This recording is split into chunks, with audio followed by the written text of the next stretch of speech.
ഇതിൽ മറ്റൊരു ഭാഗമാണ് ആ ചോദ്യത്തിൽ, ക്വാളിറ്റി ടൈമാണ്. സമയം ഇല്ലാത്ത പ്രശ്നമാണ്. അത് എങ്ങനെ സമയം ഉണ്ടാക്കാൻ പറ്റും? സമയമില്ലാത്ത പ്രശ്നം എന്ന് പറഞ്ഞൊരു സംഗതി ഇല്ല.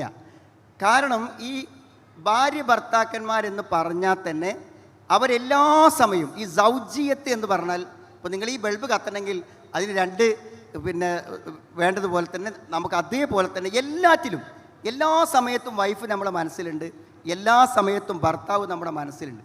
അപ്പോൾ നമ്മൾ ഒന്നിച്ചല്ലാത്ത സമയത്തും നമ്മൾ എന്ത് ചെയ്യുന്നുണ്ട്, ഒന്നിച്ച് പോകുന്നുണ്ട്. പിന്നെ പ്രായോഗികമായ ചില നിർദ്ദേശങ്ങൾ നമുക്ക് പറയാൻ പറ്റും. എന്ത്, ഭാര്യയ്ക്കുള്ള സമയം ഏതാണ്, അങ്ങനെ ഒരു ടൈം ഫിക്സ് ചെയ്യണം. ക്ലിനിക്കിലെ ടൈമും ഓഫീസിലെ ടൈമും ഉമ്മാക്കുള്ള ടൈമും അതേപോലെ തന്നെ സംഘടനക്കുള്ള ടൈമും നമ്മുടെ ഓർഗനൈസേഷനിലെ ടൈമും ഒക്കെ ഫിക്സ് ചെയ്ത പോലെ ഫാമിലിക്കൊരു ടൈം ഫിക്സ് ചെയ്യണം. വേറെയുള്ള ടൈമുകളൊക്കെ നിങ്ങൾ മാറ്റിയാലും ഫാമിലിക്ക് കൊടുക്കുന്ന ടൈം മാറ്റരുത്, ഒരിക്കലും മാറ്റരുത്.